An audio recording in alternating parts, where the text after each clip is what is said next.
네, 우리 이현정 교수님 어려운 강연 잘 들었습니다.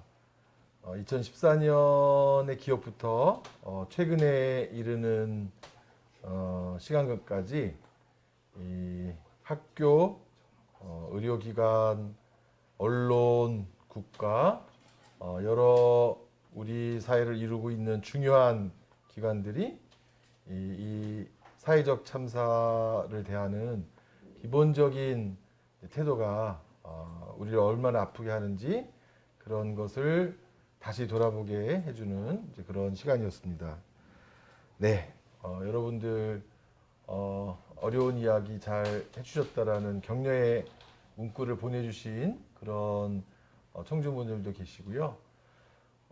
오늘 밤을 잠을 못 자겠다 이렇게 아까 써주신 그런 분도 계셨고, 잘 들었다는 분도 계셨고, 교수님 수고 많았다 그래서 교수님을 오히려 격려하는 그런 문자를 보내시는 분도 많이 계셨던 것 같아요.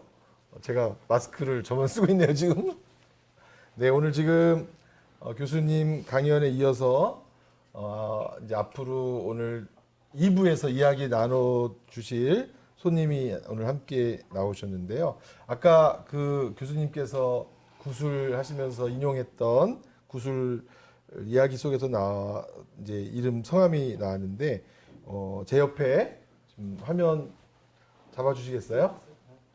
네, 유혜원 학생 아버님, 유영민 선생님께서 같이 참석해 주셨습니다. 네, 오늘 어려운 발걸음 이렇게 해주셔서 감사드리고요. 그래서 2부에서는 우리 유영민 선생님, 이현정 교수님하고 함께 우리 이제 이현정 교수님께서 던져주신 이 사회적 참사, 역사적 사건으로서 세월호 속에서 우리가 이 여러 사회적 기관들이 왜 이렇게 할 수밖에 없는가 하는 것에 관한 이야기를 나눠보도록 하겠습니다. 네, 아까 강의하실 때 이현정 교수님이 희망이 없는 그런 강의가 될 것이다 라고 하셨는데 강의를 들어본 결과 희망이 많이 생기는 것 같아요. 왜냐하면 더 나빠질 수가 없다.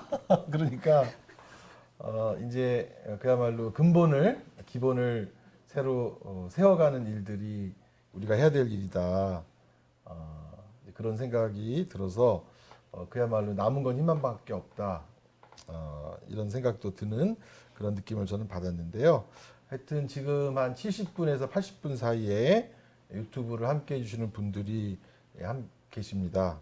오늘 이제 특히 이제 유가족 분들이 오늘 더 많이 계신 것 같아요. 네, 다른 날에 비해서 아마 이제 이현정 교수님의 구술 사업과 함께 이현정 교수님이 어떤 말씀하시나 더 궁금하시기도 해서 그런 것 같고요. 특히 이제 오늘 이 자리에는 구술 사업 함께 해주신 유영민 선생님 나와 주셨는데 오늘 이 자리에 초대 받으시면서 심정은 어떠셨고 오늘 나오실 때 어떤 말씀 해야 되겠다, 어떤 기분으로 오셨는지 한 말씀 먼저 부탁드릴게요. 어떤 기분이라기보다 이런 자리인 줄 스스로 얘기도 못 들었어요. 네. 그냥 우리 저 팀장님이 좀 와달라. 네.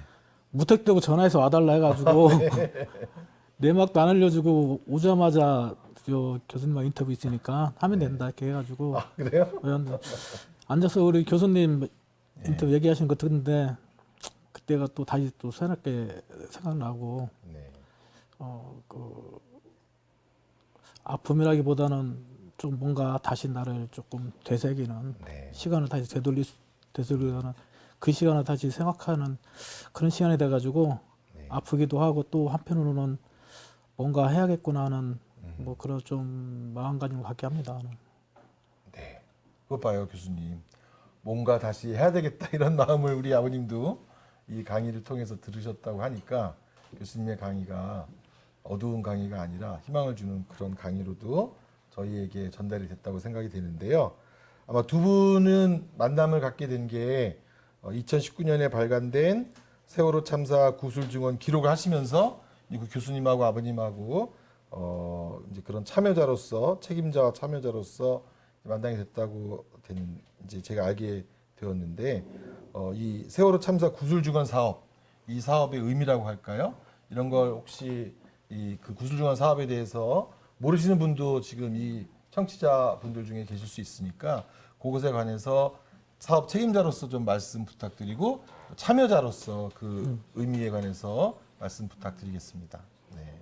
네, 그 세월호 구슬증언 사업은요, 우리 그 4.16 기억저장소에서 이제 기획을 하고, 제가 이제 책임자로 참여를 해서, 진행을 2015년부터 약 이제 5년에 걸친 기간 동안에 이제 진행을 한 겁니다. 그래서, 사실 총 한 140여 분 정도의 이제 피해자분들을 저희가 그분들의 이제 경험과 그리고 심지어는 어렸을 때부터 이제 어떻게 살아오셨고 그리고 이러한 참사를 겪은 이후에 어떤 식의 생각의 이제 변화라든지 삶의 변화가 있으셨는지 이런 등등에 대해서 이제 같이 이야기를 나누는 그러한 글인데요.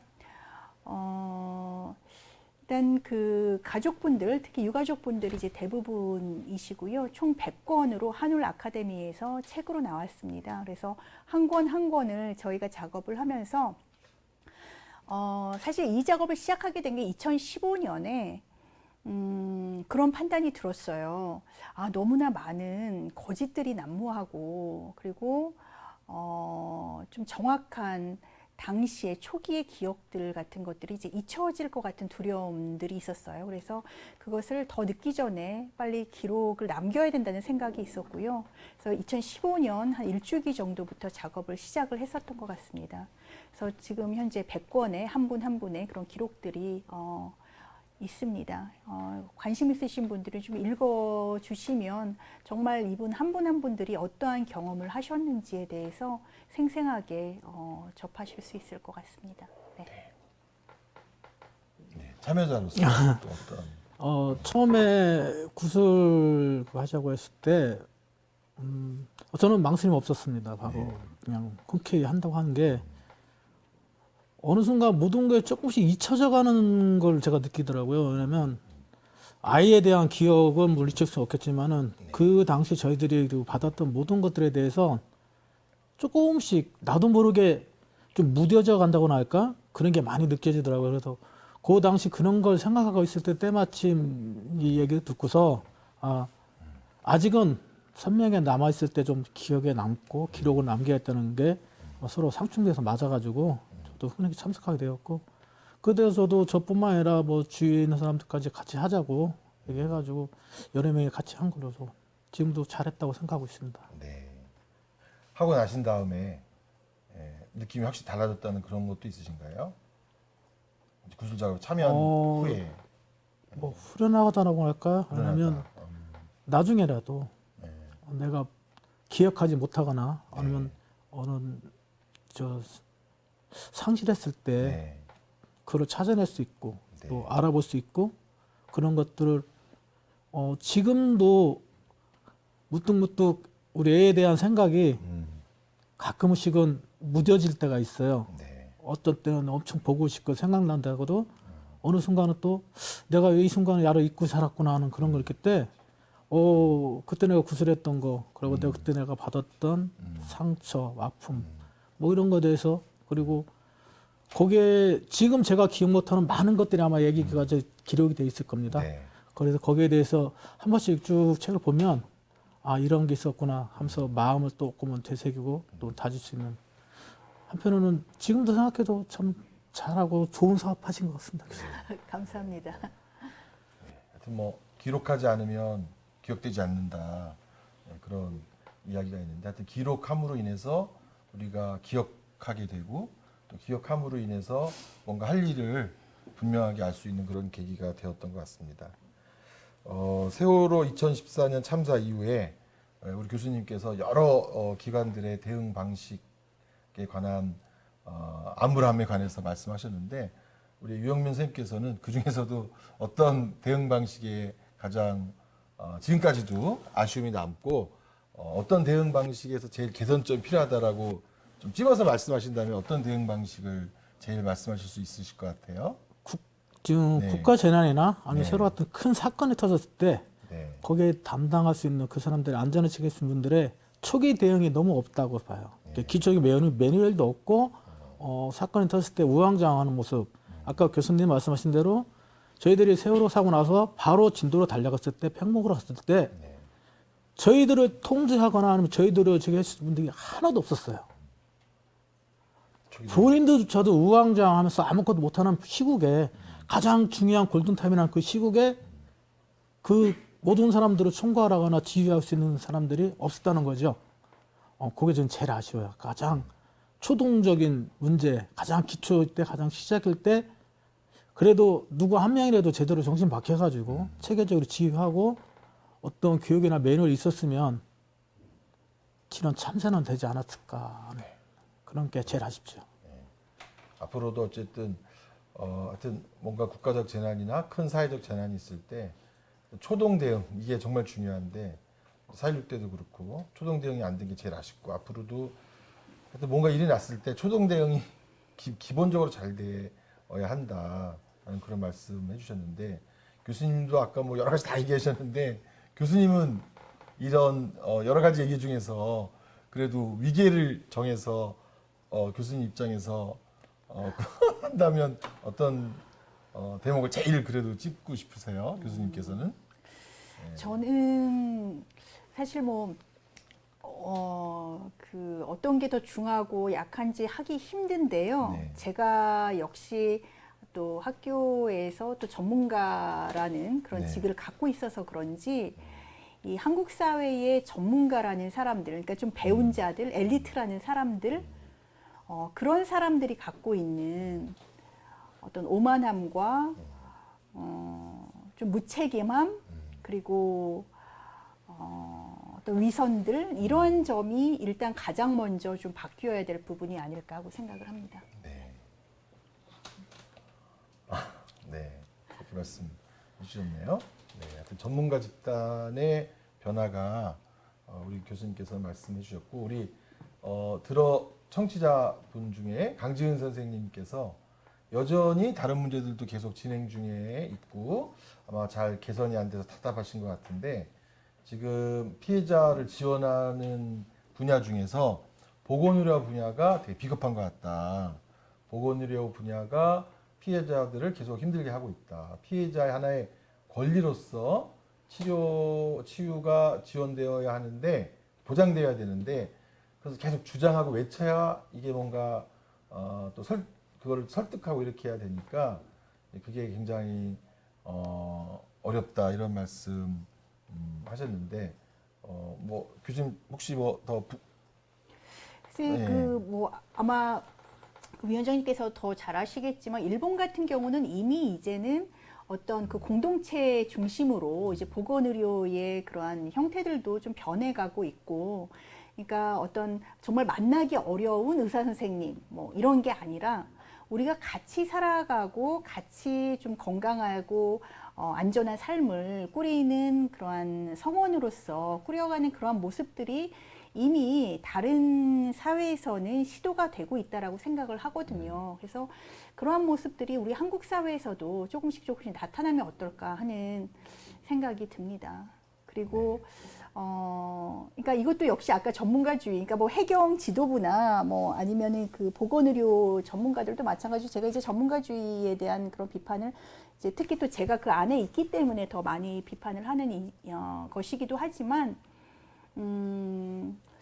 우리도 배우는 자고 우리도 현장에서 그 피해자들한테 배울 수 있고 그것을 통해서 우리가 성장해 갈 수 있다는 그런 생각을 좀 근본적으로 할 수 있어야 되지 않을까 그런 생각을 하게 된 것 같습니다. 이 경험을 통해서요. 네. 네. 네. 또 다른 분도 의료 집단의 공감 부재 이 부분에 관해서 지적을 해주셨는데 아마 당시 4.16 저도 이제 의료인이긴 한데 그 경험의 부재 속에서 아마 가장 우선적으로 이제 지적된 그런 이제 의료인들의 이제 진단 중심의 그런 접근을 하면서 아마 4.16 가족들에게 아까 우리 교수님 말씀대로 정신적인 여러 가지 피해를 준 것, 또 교수님 또 정확하게 지적하신 것처럼 당시에 또 다른 큰 피해가 일어나지 않도록 하기 위한 어떤 조치로서 유가족분들의 어떤 그런 자살이나 이런 걸 막기 위한 그런 이제 예방, 뭐 좋게 말하면 예방적 조치인데 어떤 파장이 크지 않도록 하기 위한 조치, 그냥 그런 결과 위주의 그런 사업을 하면서 가족분들에게 아마 아주 의료적 접근하면서 상처를 많이 준 것 같아요.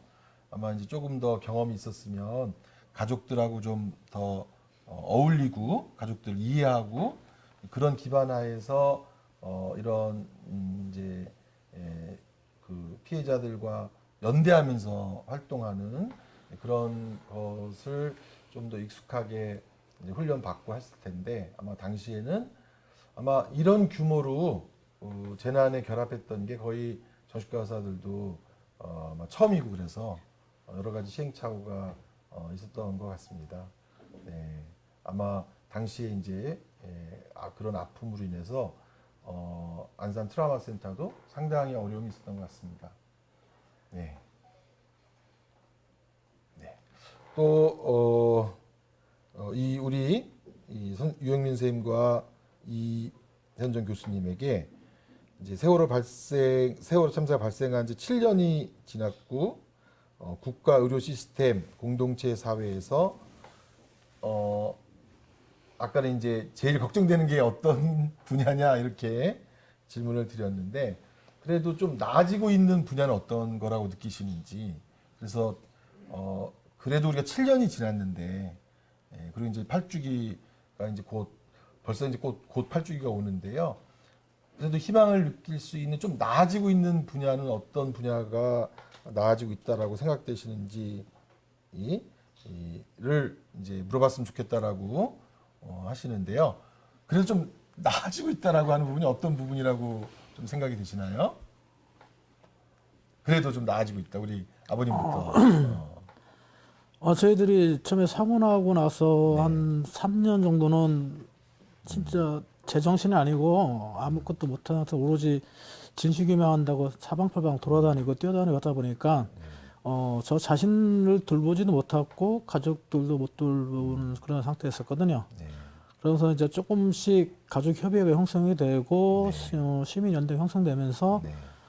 슬슬 이제 몸도 돌봐야 되고 하면서 여러 가지를 요구를 하게 되는데 그렇게 해서 꾸준히 요구해가지고 어느 정도 이제 가족들이 의료적인 지원을 기간에 한정되지만 받게 됐어요. 받게 됐는데 그나마 그게 나아졌다는 게 볼 수 있는 게 받게 됐다는 게 자체가 나아진 것 같아요. 왜냐하면 지금도 그걸 받기 위해서는 그 의사 선생님이죠. 찾아가서 이분의 그 아픔이 세월호하고 연관이 됐다는 인정을 받아야 돼요. 네. 그분이 그걸 안 해주시면 그 아픈 부분에 대해서는 치료를 못 받아 지원을 받을 수가 없어요. 그게 좀 안타깝고 포괄적으로 그냥 딱 해줬으면 좋겠는데 그런 게 되게 안타깝고 그나마 그래도 이거는 예전에 많이 적했을 부분에 비해서는 나아진 거라고 주변에 얘기하니까 네. 그나마 그걸로 유전 삼고 또 많은 분들이 그래도 공감해 주시고 어떤 분들은 부담 없이 해주시는 분도 있고 같은 의사 선생님이지만 인정해 주시는 분도 있고 어떤 분들은 안 해주시고 해가지고 그런 분들이 가지고 좀 힘들게 하는데 그래도 제가 보고 들은 거는 예전보다는 그런 분 중에서 좀 나아졌다고 그 얘기를 하시더라고요. 네. 어쨌든 이제 의료진들 중에서도 인식이 전보다 나아지면서 이런 트라우마와 여러 가지 신체 증상이나 트라우마 관련된 증상을 이해하시는 분이 늘어서 좀 의료적 지원의 어떤 포괄적인 지원을 좀 더 인정해주는, 그래서 조금 지원들이 나아지고 있는 그런 부분이 조금 더 희망적이다. 우리 아버님 말씀 주셨고요. 교수님은 어떤 여러 가지 아까 5가지, 6가지 분야에 관해서 아주 불편함을 말씀하셨는데 그래도 희망적이라고 느껴지는 분야가 있다면 어떤 분야가 그렇게 느껴지시는지 묻고 싶습니다. 제가 그 오늘 논의한 부분에서 고른다면 그래도 일단 뭐 그 안산 트라우마 센터라든지 그런 어떤 접근 방식에서의 점진적인 변화, 그리고 아까도 말씀드렸듯이 이제는 그 안에서 가만히 계시면서 와서 여기서 뭘 도움받아라가 아니라 그래도 나가서 우리 아까 좀 전에 그 중간 쉬는 시간에도 광고 나갔지만 진실여행 가는 데서 어떤 목공소라든지 우리 4.16 합창단이라든지 이렇게 만나려는 시도라든지 그러니까 밖에 나가고 그리고 피해자들과 함께 하려고 하고 이러한 어떤 변화들이 좀 긍정적인 변화라고 여겨지고요. 지금 우리 혜원 아버님 말씀하신 것처럼 적어도 의료적인 측면에서는 그 지원이 이루어져야 된다는 게 우리 가족분들뿐 아니라 뭐 예를 들어서 잠수사 분들이라든지 어떤 등등 해서 그러한 사회적인 인식이 좀 확장되는데 어쨌든 좀 기여를 했다라는 점은 들 수 있을 것 같아요. 네. 사회적 지원 이런 측면의 확장 그런 게 좀 기여가 된 것 같고 또 4.16 가족과 만나는 방식 이런 점에서도 조금 더 이제 변화가 있는 부분들 이런 부분들이 좀 희망을 갖게 하는 부분이다라고 교수님께서 말씀해 주셨습니다. 우리 사회적 측면에서 많은 사람들이 세월호를 기억해야 되고 세월호를 통해서 뭔가 의미 있는 사회적 변화를 위한 행동을 해야 된다. 이런 얘기를 계속 하고 있는데요. 그런 의미에서 세월호를 기억하고 세월호를 통해서 사회적으로 어떤 의미 있는 행동을 해야 한다라고 한다면 어떤 의미에서 그런 거를 좀 시민들에게 말씀하실 수 있을지 어떤 점에서 세월호를 기억해야 되고 어떤 점에서 세월호와 관련된 의미 있는 행동을 하는 게 필요한지를 우리 유영민 선생님 세월호는 물론 저의 아픔이고 또 저희 이 사회의 아픔입니다. 당연히 기억해야 되고 이 시대에 같이 있던 분들로서는 아픔을 같이 느껴줬으면 하는 게 제 바람이고요.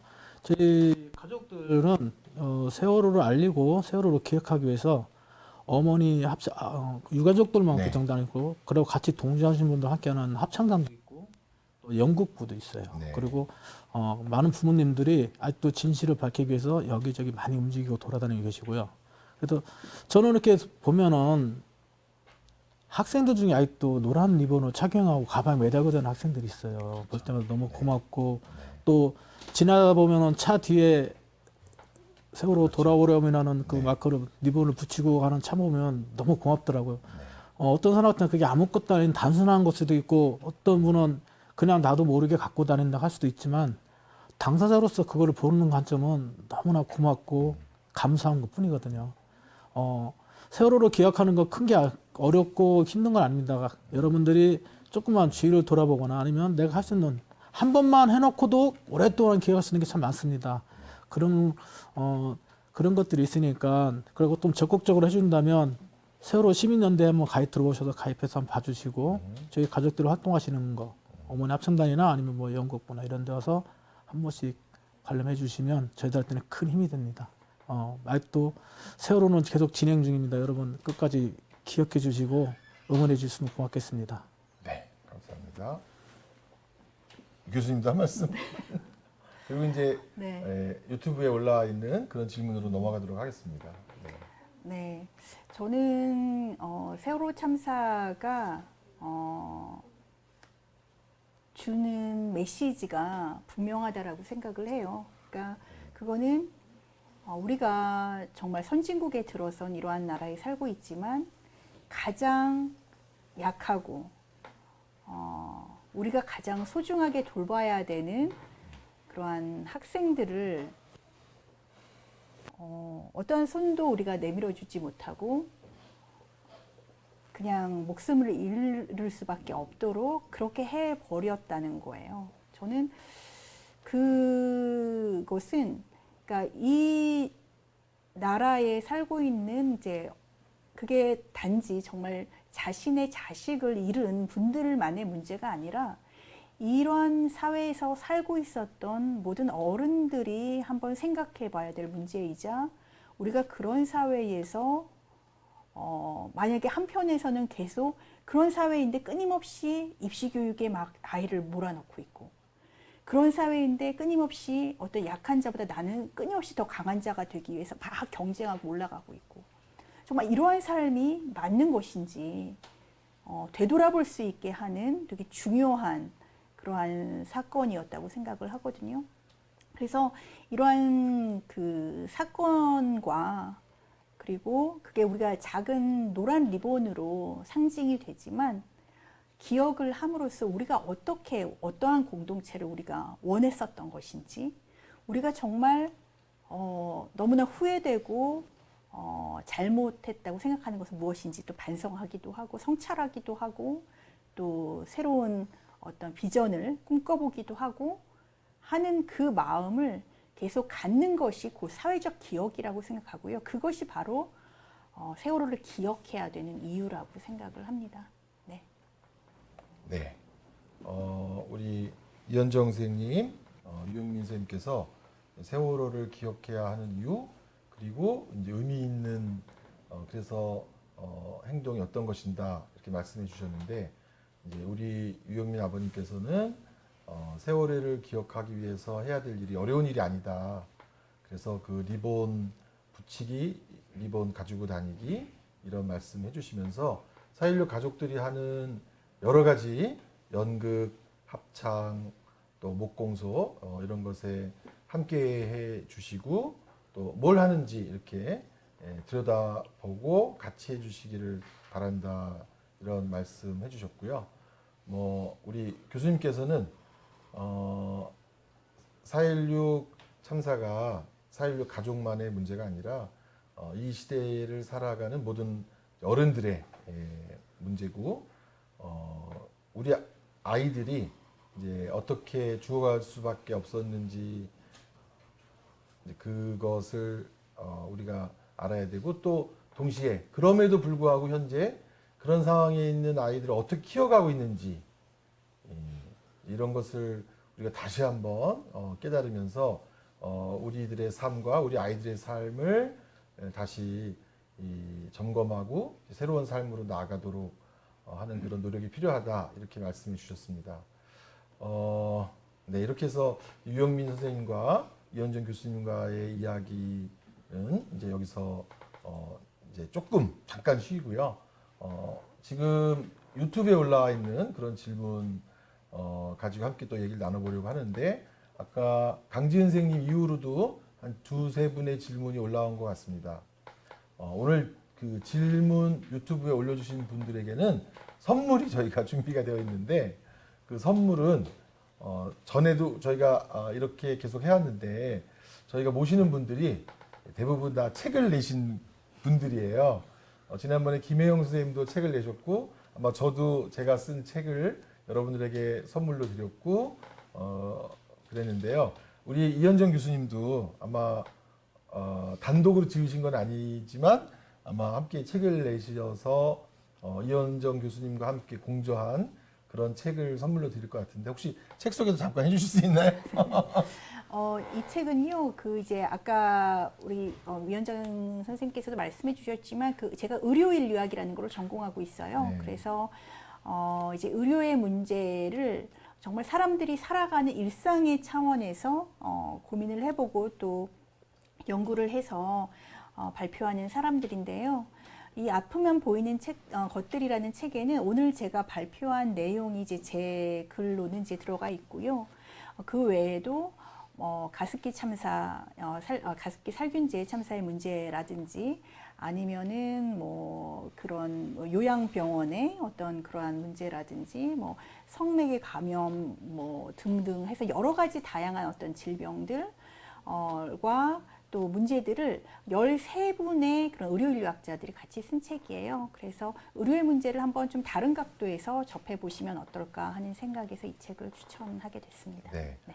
오늘 질문해서 여러분들이 선정이 되면 아마 대부분 보내드릴 것 같은데요. 의료의 문제를 인류학적 관점에서 다룬 그 책을 받으실 수 있게 될 것 같습니다. 이준봉 선생님께서 강의와 토크 잠사히 잘 듣고 있습니다. 한 가지 질문 드리고 싶은 점은 전문가 집단의 연구와 논의가 탁상 공론으로 끝나지 않고 실제로 유가족 및 아파하는 사람들에게 전달되기 위해서는 무엇이 가장 중요하다고 생각되는지에 관해서 질문을 하시고 싶다 이렇게 하셨는데 아마 우리 이현정 교수님께서 답변을 조금 올라갔거든요. 네. 죄송하지만 다시 다시 좀. 살짝 내려주셨으면 좋겠는데 아마 밑에 그 내용은 그냥 뒷부분 내용이어서 내용은 아마 그런 것 같아요. 전문가 집단의 변화를 탁상공론으로 끝나게 하지 않고 이 유가족분들하고 잘 연대하도록 하기 위해서는 전문가 집단을 어떻게 하는 게 집단과의 접점을 어떻게 하는 게 좋겠느냐 그 얘기인 것 같은데요. 네. 네, 뭐 여기 계신 우리 김현수 위원장님이나 저 같은 사람이 사실 또 매개가 돼서 우리가 학회라든지 어떤 곳곳에서 하는 활동들을 또 알리고 이러는 것도 중요할 것 같고요. 그리고 지금 여기서 이루어진 이러한 경험들도 사실은 글로 써서 많은 사람들이 또 접할 수 있게 하는 것도 중요한 또 작업이 될 수 있을 것 같아요.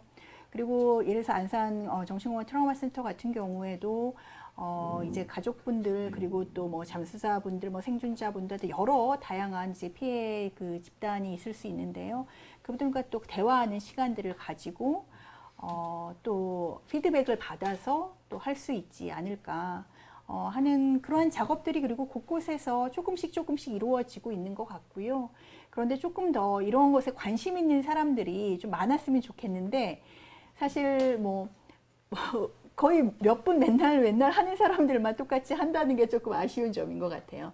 좀 많아져서 이런 논의들을 정말 세월호 하면 누구 이렇게 그냥 뽑아서 생각할 수 있는 게 아니라 정말 많은 사람들, 셀 수 없는 많은 그런 전문가들이 같이 이런 논의를 할 수 있었으면 좋겠다는 생각을 합니다.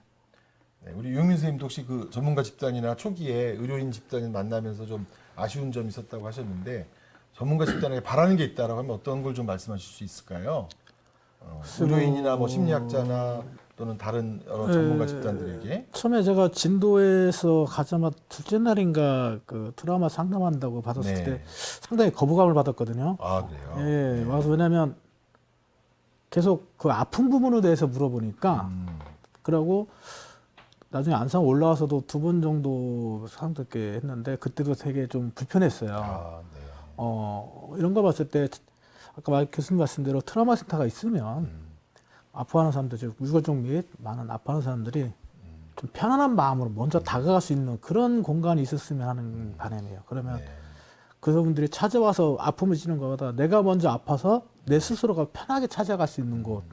그러면 아무래도 서로 간에 그 편하게 이렇게 받아들인 분도 부담 없이 받아들일 수 있고 찾아가는 사람도 편하게 갈 수 있고 그러면서 이런 게 좀 체계화되면은 아무래도 의료 체계나 아니면은 나중에 후유증 치료할 때만 도움이 되지 않을까 이렇게 생각하고 있습니다. 네.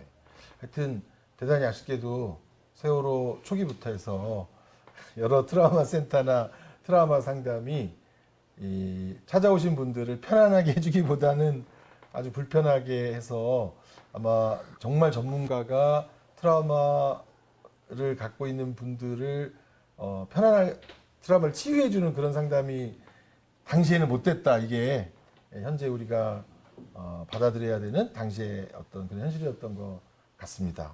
네, 되게 다시 한번 저희가 잘 받아들여야 될 것 같고요. 두 번째 1206님이 보내주신 질문은 이분에게도 저희가 아마 책을 보내드릴 겁니다. 준봉님, 그다음에 1206님. 1206님 저희 이 안산 온마음센터 운영진에게 연락처 주소 이런 거 한번 보내주셨으면 좋겠는데요. 여러 사회적 참사에 피해자의 권리 운동을 실천해 나갈 때 아픔을 인정받기 위해서는 전문가의 의료적 진단이 필요한 측면이 존재하는 것 같습니다. 배보상 문제 포함해서 이는 또 인권 운동과 의료 문제가 결합되는 지점이라 생각하는데 오늘 굉장히 질문이 어려운 질문들이 많은데요. 이런 인권운동, 의료 문제 이것들이 결합되는 지점에 관해서 어떻게 생각하실까요? 좀 질문이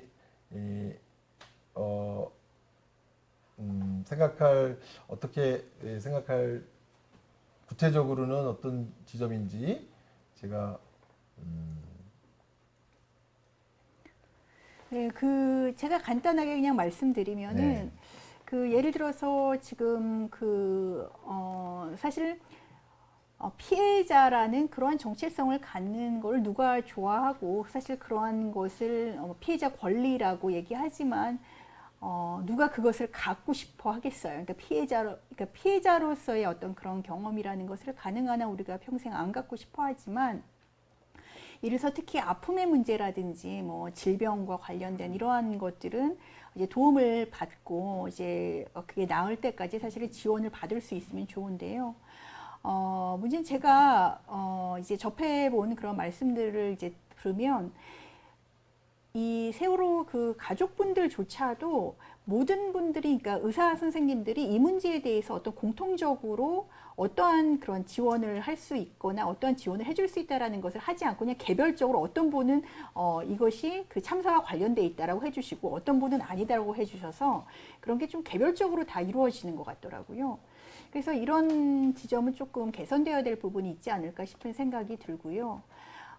그리고 인권운동과 의료화 문제. 그러니까, 사실은 인권의 되게 중요한 부분의 하나죠. 그러니까 우리가 건강을 유지할 수 있는 그러한 건강할 수 있는 건강권이라고 이야기되는 부분이 되게 중요한 부분인데, 그것을 이제 어떻게 생각하시냐는 이제 질문이 이제 어떤 부분을 물어보시는지 제가 정확히는 잘 모르겠지만, 그것에 대해서 우리가 이제 어쨌든 선진국의 대열에 올라가는 것만큼 그 건강권에 대해서 조금 더 폭넓게 생각하고, 단지 피해자들이 뭐 계속 어떤 뭔가를 그들의 어떤 뭐라 그래야 되나 어떤 자신들의 이익을 추구하는 그러한 모습이라고 보기보다는 너무 당연한 우리가 추구해야 될, 그리고 피해자뿐 아니라 모든 사람들이 가져야 되는 어떤 권리의 문제로 생각해 가는 방향이 이제 우리 사회에도 필요하지 않을까 하는 생각을 합니다.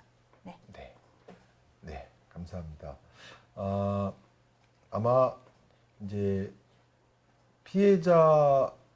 피해자로 인지가 됐을 때 이제 애드보커시라고 하죠. 피해자에 대한 옹호나 지지부터 시작돼서 이제 피해자 분들이 불편하지 않게 하는 그런 사회적 서비스가 충분히 제공되어야 하는데 아마 피해자로 잘 대접도 받지 못하고 거기에 연관되는 서비스도 이제 잘 제공되지 않으면서 아마 거기서 생기는 여러 가지 울분이 우리는 되게 많은 것 같아요.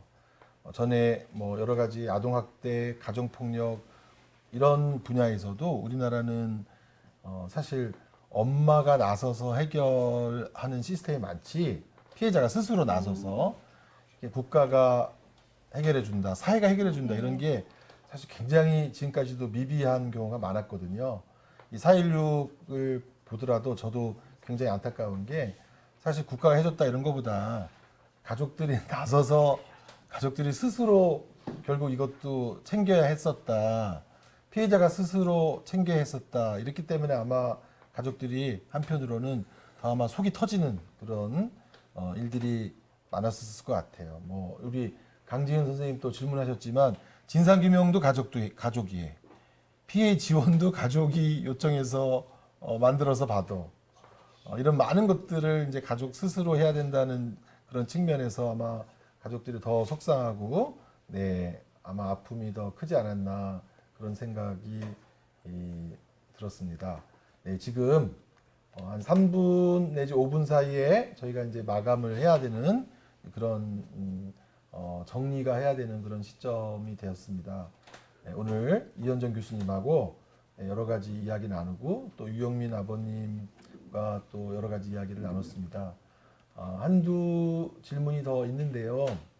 네, 우리 강지은 어머님께서 세월호 진상규명 특조위, 선조위, 특수단, 특검, 사참이 여러 기관들이 있는데 왜 철저히 안 되는지 국가의 부재를 넘어서 덮어버리고 은폐하고 기억에서 지워버리는 행위를 자행하고 있는 이유가 무엇인지 묻고 싶다. 이거는 이현정 쌤께 물으시는 것인지 답답해서 하시는 말씀인지 두 가지 다인지? 좀 간단하잖아요. 아, 네. 우리 유영민 아버님은 간단한 저거는 답이다. 예, 네. 간단한 거답니다. 왜냐하면 방해하는 놈, 덮으라는 놈, 은폐하는 놈, 그 놈들이 범인이기 때문에 그런 겁니다. 즉 자기 스스로 뭔가를 은폐하는 사람들은 떳떳하지 못한 사람들이거든요. 네. 그 사람들이 앞장서서 저거를 부재하게 은폐하고 세월호를 방해하고 손주시로 방해하고 사참위로 방해한 건 그들 스스로가 뭔가 감추고자 하는 것, 스스로가 떳떳하지 못하기 때문에, 즉 그들 스스로가 범인이기 때문에 그런 겁니다. 꼭 그 사람들이 책임져야 할 사람들인 겁니다. 네, 우리 아버님 말씀 사실 저 은폐하고 지워버리는 사람들이 그들이 범인이기 때문에 그렇게 하고 있다. 네, 지금 있는 그 사람들이 사실 범인이다나 그렇게 말씀해 주셨는데요. 네, 우리 아버님이 답을 주셨습니다. 네, 우리 유솔님께서 우리 이현정 교수님이 이제 해안을 가지셔서 점쟁인 줄 아시고 교수님 앞으로 얼마나 시간이 지나면 이전의 체계가 아닌 기초적인 체계가 자리매김할 것 같은지요라고 여쭤보셨는데 교수님 얼마나 걸릴까요? 근데 뭐 몇 년 단위는 아닐 것 같아요. 안타깝게도. 그리고 사실 제가 이제 이 나라 저 나라의 이제 의료 체계들을 보는데요. 한국은 안타깝게도 좀 권위적이고 폐쇄적인 의료 체계를 가지고 있어요. 다른 이 비슷한 수준의 그러한 경제 성장이라든지 어떤 의료적인 인프라를 가지고 있는 나라에 비하면, 그러니까 한국은 기술적인 면에서라든지 아니면은 뭐 또 보험의 측면이라든지 의료의 좋은 측면들도 많이 있습니다. 그러니까 이만큼 자원이 풍부한 나라도 사실은 별로 없어요. 그럼에도 불구하고 체계 자체의 성격이 좀 권위적이고 전문가주의가 좀 강하고 좀 폐쇄적이고 이러한 문제들이 있어서 이제 이것을 어떻게 해결해 나갈 수 있을 것인지 하는, 이제 저도 그런 고민을 굉장히 많이 하는데 그러기 위해서는 무작정 공부해서 의대 가라고 그렇게 막 보내고 이러는 것부터 안 하셔야 됩니다. 그런 게 결국은 또 의사 선생님들을 그런 어떤 인간의 치유나 이런 것이 아니라 그냥 공부 잘해서 그냥 의사를 하는 거, 이런 또 그런 분들로 만들어서 더 의료 체계가 또 폐쇄적이고 또 그렇게 만드는데 영향을 줄 수 있거든요. 이거 뭐 약간 반 진담 반 농담처럼 제가 드린 말씀입니다. 네. 네, 우리 이현정 교수님 말씀으로는 그렇게 희망적이지 않다. 이런 저희가 굉장히 권위적인 체계고 하이라키 위계가 너무 강한 체계이다 보니까 아마 전문가 집단이 연대하고 민주적으로 또 가족들하고 아마 뒤섞여서 지내는 수평적인 그런 관계 문화가 자리 잡는데 시간이 오래 걸릴 것 같다 이렇게 말씀 주셨습니다. 강지은 선생님께서 온마음센터에서 사업들 하는 것 처음 시도하는 좋은 센터다. 다른 트라우마 센터에서도 사실 별로 의료적으로 접근하지 않고 예방 차원에서 치유적 프로그램으로 일상생활 할 수 있는 거 도입하면 좋겠다. 이렇게 또 격려해 주셔서 감사드리고요. 조용재 선생님께서 세월호에 의한 반성이 전문가 그룹에 얼마나 지금 반영이 되었다고 보시는지 궁금하다 말씀하시면서 의료나 다른 전문 분야에서 전문가들이 얼마나 반성하는지 궁금하다 이렇게 말씀 주셨고요. 또 김지연 선생님, 아마 제가 알고 있는 상담사 선생님 아니신가 싶은데요. 뜻밖의 상담소인가요? 거기 상담사 선생님이신 것 같은데 상담실 안에서만 상담하는 그런 상담이 아니라 이제 조금 올려주시겠어요? 네, 아니요. 반대. 내려주시는 거네요. 네, 상담의 한계를 많이 느끼시면서 투쟁이 치유고 인권 감수성 없이 마음 건강 없다 이런 생각이 4.16을 계기로 명료해졌다고 하십니다. 네, 행동하는 상담사를 지향하게 되었다고 하시고 상담사 집단 안에서 어떻게 함께 움직여 갈지 고민하고 있다. 그래서 앞으로 많은 관심 부탁드린다라고 이렇게 하셨습니다. 네, 그래서 4.16 가족과 함께 하시면서 4.16 가족들에게도 많은 도움 주셨으면 하는 바람입니다. 김지연 선생님. 이렇게 해서 저희가 오늘 7시부터 시작해서 우리 김미숙 선생님 많은 정리가 됐다고 그렇게 얘기하시는데요. 네, 그래도 이제 한 가지 더 질문 주셨는데 이현정 교수님 사건을 맞닥뜨리고 가족을 만나면서 무수한 얘기를 들으셨을 텐데 교수님은 이런 가족들 4.16 가족들 얘기를 들으시면서 또 많이 힘드셨을 것 같은데 마음 관리 어떻게 하시나요? 이게 아마 마지막 질문이 될 것 같아요. 네. 네. 제가 젊을 때부터 좀 뭐라 그래야 되나 이렇게 힘든 연구들을 진행을 해왔어요. 뭐 자살이라든지 우울증이라든지 뭐 아니면 뭐 치매 이제 뭐 말기에 계시는 분들이라든지 이런 연구들을 진행을 하면서도 좀 버티면서 할 수 있는 그러한 사람이었는데 세월호 참사는 저를 사실 무너뜨리더라고요. 많이 힘들었었고 한 3년 정도는 저도 어떤 뭐 그게 트라우마 증상이라고 할 수도 있고 우울증이라고 할 수도 있는 그런 상태에 있었던 것 같아요. 그래서 마음 관리가 정말 하기 힘들었었던 그런 일이었었던 것 같습니다. 그리고 위원장님 저 위에 조용재님께서 네.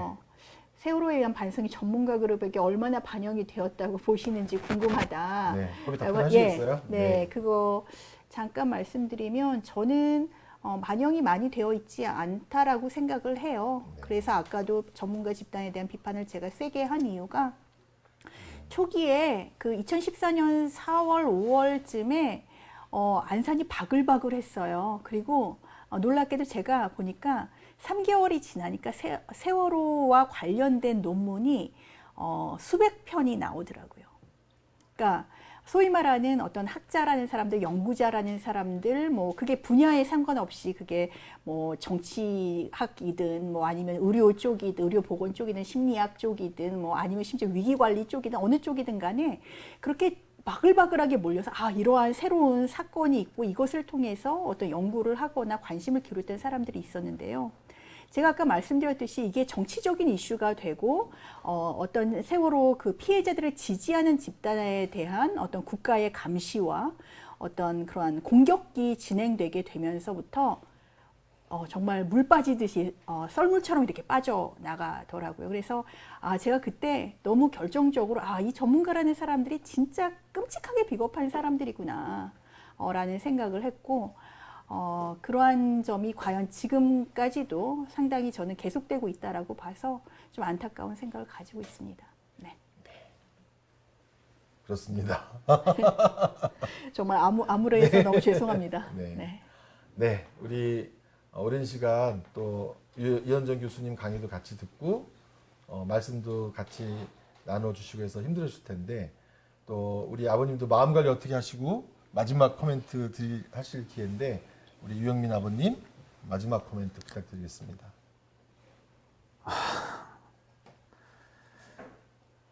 7년을 버텨왔습니다. 너무 힘들었던 시간도 있었고 또 많은 분들한테 위로도 받고 도움도 많이 받았습니다. 물론 지금도 뭐 안 아프다고 얘기하는 그렇지만 지금도 충분히 이제는 버틸 힘도 있고 버텨나갈 이유도 있습니다. 많은 분들이 저희 가족들을 많이 위로해 주셨고 또 여러분들이 챙겨주셨습니다. 그리고 알게 모르게 도움 주신 분도 많고요. 오늘 이 자리 또한 많은 같이 저희한테 공감하시고 저희도 함께 아파하신 분들이 만드는 자리라고 생각합니다. 이런 자들이 항상 계속 가지셨으면 좋겠고요. 저는 제 마음은 언제나 우리 애를 항상 품고 또 남아있는 가족도 챙기면서 또 이 사회보다 단 1%에도 아니 0.1%에도 쓸모있는 사람이 되고자 하는 그런 마음가짐으로 이제 앞으로 살아갈 겁니다. 하여튼 세월호를 잊지 않고 기억해 주신 모든 분들 감사드립니다. 네, 고맙습니다. 네, 하여튼 구술 작업 통해서 함께 만나서 또 오늘 이렇게 이 자리에서 강연과 또 아버님 마음과 말씀 전해주셔서 감사드립니다. 오늘 이렇게 해서 안산 온마음센터에서 10월 시민과의 만남, 또 전국의 세월호 함께 하시는 국민과의 만남, 이렇게 따뜻한 이야기, 희망이 없다고 하셨지만 또 희망을 갖게 되는 그런 만남 가졌습니다. 현재 유튜브 채팅창에 저희가 보내드릴 작은 선물, 책 받으실 분 명단 나갔습니다. 잘 챙겨주시고요. 다음 달 저희가 또 함께 하도록 하겠습니다. 지금 현재로는 저희가 공고를 미리 드리지는 못하는데 저희가 지금 좋은 또 세월호를 함께 기억하면서 또 저희들의 아픔을 나누면서 용기와 희망을 나눌 수 있는 그런 포럼 준비하도록 하겠습니다. 그럼 오늘 여기서 모두 마치도록 하겠습니다. 함께 시청해 주시고 질문해 주시고 의견 주시고 응원해 주신 모든 분들에게 감사드립니다. 마치겠습니다. 고맙습니다. 네, 고맙습니다. 수고하셨습니다. 네, 수고하셨습니다. 고맙습니다.